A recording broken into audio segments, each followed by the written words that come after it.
अस्सलामुअलैकुम students, welcome to my channel. बच्चों, आज की वीडियो में हम स्टार्ट कर रहे हैं question number 3, exercise number 16.3 class 9 के लिए। तो देखिए क्वेश्चन है क्या, the centre of a circle is 3,4।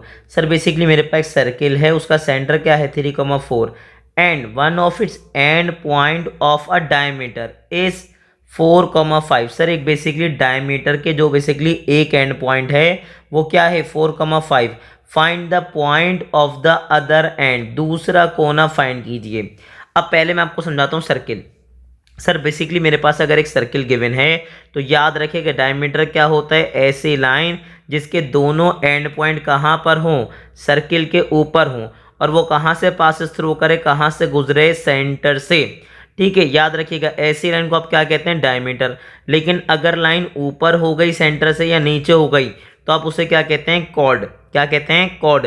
लेकिन अगर लाइन सेंटर से तो स्टार्ट हो रही है और एंड कहाँ पर हो रही है, सर्किल के ऊपर, तो ऐसी लाइन क्या होती है, रेडियस। अब वो रेडियस सेंटर से यहाँ तक भी जा सकता है और सेंटर से यहाँ भी जा सकता है, जहाँ दिल चाहे वहाँ जाए, लेकिन स्टार्ट कहाँ से होगा, सेंटर से, और एंड कहाँ होगा, सर्किल के ऊपर। इसी तरह जो कॉर्ड है वो बेसिकली एक एंड पॉइंट से दूसरे एंड पॉइंट तक जाएगी, लेकिन कहाँ से पासेस थ्रू नहीं करेगी, सेंटर से पासेस थ्रू नहीं करेगी। अच्छा एक बात मैं आपको और समझा दूं, सर याद रखिएगा डायमीटर जो होता है ना वो बेसिकली स्पेशल केस है किसका, कॉर्ड का। ये ऐसी कॉर्ड होती है जो बेसिकली कहाँ से पासेस थ्रू करती है, सेंटर से। अगर कॉर्ड बेसिकली सेंटर से पासेस थ्रू करेगी तो उस कॉर्ड का नाम आप क्या रखेंगे, डायमीटर। और अगर मैं आपसे पूछूं कि सबसे बड़ी कॉर्ड कौन सी होती है सर्किल में, तो याद रखिएगा वो क्या होता है, डायमीटर। ठीक है, क्योंकि याद रखिएगा जैसे ही आप लाइन को नीचे से पासेस थ्रू करवाएंगे, ठीक है, सपोज कर लीजिए आपने लाइन को यहाँ से नीचे से पासेस थ्रू किया, तो अब क्या होगा, बेसिकली एंड पॉइंट तो सर्किल के ऊपर हैं और सेंटर से पास थ्रू नहीं कर रही, तो अब इसका नाम डायमीटर तो नहीं रखेंगे, क्या रखेंगे, कॉर्ड। अब मुझे बताएं थोड़ी छोटी हो जाएगी क्योंकि ये थोड़ा थोड़ा क्या होना शुरू हो गई, बैंड होना शुरू हो गई। इसी तरह अगर ये ऊपर लेके जाएंगे तो ऊपर लेके जाने पर भी इत्तेफाक से इसके एंड पॉइंट सर्किल के ऊपर नहीं है, लेकिन अगर सपोज कर लीजिए सर्किल के ऊपर भी हैं तो भी थोड़ी सी क्या हो जाएगी, ये छोटी हो जाएगी। तो ये तो बेसिक नॉलेज थी। अब मैं जाऊंगा क्वेश्चन पे कि बेसिकली क्वेश्चन में क्या था। कंडीशन क्या है कि हमारे पास एक डायमीटर है, डायमीटर के एंड पॉइंट मुझे एक उन्होंने बता दिया। सर एक डायमीटर का एंड पॉइंट क्या है, 4,6। आगे क्या बता दिया, the centre of a circle, circle का सेंटर भी पता है 3,4। आगे क्या पूछ रहे हैं, find the point of the other and, दूसरा एंड पॉइंट फाइंड करें, उसका नाम क्या रख दिया मैंने, x2 y2। तो चले मेंशन करते हैं। अब जैसे ही स्टार्ट करेंगे तो हमने क्या मेंशन किया, सबसे पहले क्या दिया उसने, सर्किल का सेंटर, यानी कि सेंटर ऑफ अ सर्किल। तो मैंने मेंशन कर दिया सर बेसिकली मेरे पास सेंटर गिवन है। ठीक है, सेंटर बेसिकली है क्या, याद रखिएगा सेंटर होगा x, y। सर वो क्या है 3,4 है। और क्या गिवन है, उसने कहा सर मेरे पास एक एंड पॉइंट गिवन है।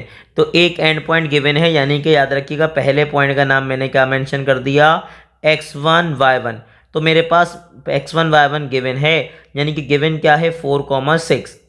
अच्छा मुझे क्या फाइंड आउट करना है, मुझे फाइंड क्या करना है, find the point of the other and. तो इसका मतलब मैं क्या करूंगा, अदर एंड पॉइंट। बेसिकली मुझे क्या फाइंड करना है, अदर एंड पॉइंट, दूसरा एंड पॉइंट।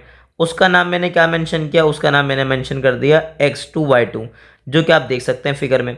अब हमारे स्टूडेंट ने एक बात सबसे पहले ये पूछी कि सर फिगर बनाना ज़रूरी है, नहीं स्टूडेंट फिगर बनाना ज़रूरी नहीं है। मैंने इसलिए मेंशन किया ताकि आपको क्वेश्चन प्रॉपरली समझ आ जाए।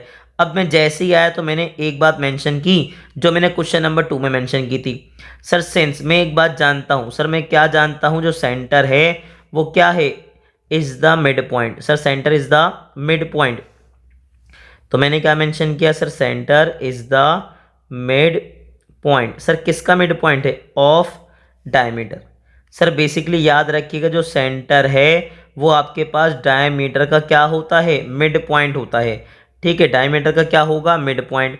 अब अगर मिड पॉइंट है तो मैं एक काम ये करूंगा कि मिड पॉइंट का फॉर्मूला अप्लाई कर दूंगा। और मिड पॉइंट का फॉर्मूला बेसिकली मेरे पास है क्या, उसने कहा सर x, y। ठीक है, फिर बताइए मेरे पास क्या आ जाएगा, x1 plus x2 divide by मेरे पास क्या आ जाएगा 2। फिर मैं आगे जाऊंगा और आगे क्या मेंशन करूंगा, y1 plus y2 divide by क्या आ जाएगा 2। अब कुछ नहीं करेंगे, जो जो आपके पास गिवन है वो आप मेंशन कर देंगे। तो मेंशन करना शुरू कीजिए। जैसे ही मैं यहाँ पर आया मेरे पास सेंटर गिवन था, सेंटर क्या गिवन है 3,4, तो मैंने x, y की जगह क्या मेंशन किया 3,4। फिर मैं आगे मूव किया। अब आगे क्या गिवन है x1 गिवन है। सर याद रखिएगा अगर आपने पहले पॉइंट को x1 y1 बोला है तो एक बात दिमाग में रखिएगा, जो पहला होगा वो क्या होगा x1 और दूसरा आपके पास क्या हो जाएगा y1। ठीक है, पहला पॉइंट क्या होगा x1, दूसरा क्या हो जाएगा y1। तो x1 की जगह पे मैं क्या प्लेस करूंगा, x1 की जगह प्लेस करूंगा 4। फाइंड क्या करना है मुझे, फाइंड करना है अदर एंड यानी कि x2 y2। तो x2 मेरे पास आ जाएगा एज इट इज, डिवाइड में मेरे पास क्या आएगा, डिवाइड में मेरे पास आ जाएगा 2। फिर मैं कहाँ जाऊँगा y1, तो y1 की प्लेस से मैं क्या मेंशन करूँगा 6। y2 अननोन है तो y2 एज इट इज आ जाएगा और डिवाइड बाय क्या आ जाएगा 2। अब यहाँ पर आने के बाद हमारे स्टूडेंट को एक बात समझनी है, सर ये दोनों बेसिकली ऑर्डर पेयर आपस में क्या हैं, बराबर। क्या हैं, बराबर। तो अगर तो ये बराबर हैं तो एक बात याद रखिएगा, जो पहला आपके पास पॉइंट होगा वो किसके बराबर हो जाएगा, पहले के। ठीक है, जो पहला पॉइंट होगा वो किसके बराबर हो जाएगा, पहले के। और इसी तरह बेसिकली जो सेकंड पॉइंट है वो सेकंड पॉइंट किसके बराबर हो जाएगा, सेकंड पॉइंट के। यानी कि बेसिकली ये दोनों भी आपस में क्या हो जाएंगे, बराबर। ठीक है, मैंने मेंशन कर दिया। अब जैसे ही मेंशन किया मैं इसी कंडीशन को क्या करूंगा, अप्लाई कर दूंगा। ठीक है, मैंने अप्लाई किया। किसको अप्लाई किया, मैंने मेंशन किया कि सर मैं क्या कर रहा हूं, अगर तो ये दोनों बराबर हैं तो पहला वाला क्या होगा, पहले वाले के बराबर होगा और दूसरा वाला किसके बराबर होगा, दूसरे वाले के। यानी कि बेसिकली जो 3 है वो किसके बराबर हो जाएगा, वो बराबर हो जाएगा 4 + x2 डिवाइड बाय किसके, 2 के। अच्छा ऐसा क्यों कि ताकि x2 और y2 आ जाए। दूसरा वाला किसके बराबर होगा, दूसरे के, यानी कि 4 किसके इक्वल हो जाएगा, सर 4 इक्वल हो जाएगा 6 + y2 डिवाइड बाय क्या आ जाएगा, डिवाइड बाय आ जाएगा 2। अब मुझे बताएं बेसिकली गेम किसके लिए खेलना है आपको, x2 और y2 के लिए। तो सर ये 2 डिवाइड इधर आके क्या हो जाएगा, मल्टीप्लाई। बेसिकली 2 डिवाइड इधर आके क्या हो जाएगा, मल्टीप्लाई हो जाएगा और यहाँ क्या बनेगा 4 + x2। अब मुझे बात बताएं, मल्टीप्लाई करेंगे 2 3 क्या बनेगा 6। चाहे तो आप डायरेक्टली भी सॉल्व कर दें, ऐसी कोई मसले वाली बात है नहीं। गेम x2 के लिए खेलना है सर, ये प्लस में 4 जो है ना जब शिफ्ट करवाएंगे तो क्या बन जाएगा -4 और यहाँ कौन रह जाएगा x2। तो अगर मैं आपसे पूछूं कि x2 किसके बराबर है तो 6 में से मैं 4 माइनस करूंगा तो क्या बन जाएगा 2, क्या बचेगा 2। यानी कि बेसिकली मेरे पास क्या आ गया, मेरे पास आ गया x2। ठीक है, अब मुझे क्या चाहिए, अब मुझे चाहिए y2। अब y2 भी सेम प्रोसेस में यूज़ करूंगा और y2 प्लस फाइंड कर लूंगा। डिवाइड इधर आके क्या हो जाएगा, मल्टीप्लाई। 2 किससे मल्टीप्लाई हो जाएगा, 4 से। और यहाँ क्या रिमेनिंग है 6 + y2।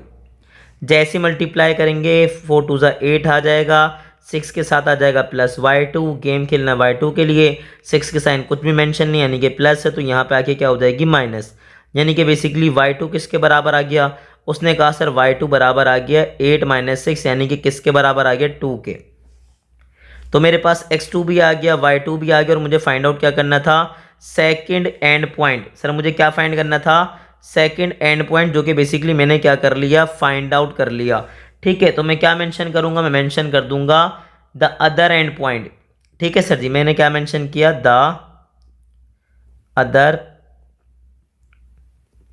And point. Sir ji basically मैंने क्या मेंशन किया, द अदर एंड पॉइंट, चाहे तो और मेंशन कर दीजिए, ऑफ डायमीटर। सर बेसिकली मेरे पास जो डायमीटर का अदर एंड पॉइंट है जो x2 y2 था वो मैंने फाइंड कर लिया और वो क्या है, इज 2, 2 और यही प्रॉपर्ली क्या हो जाएगा, आंसर।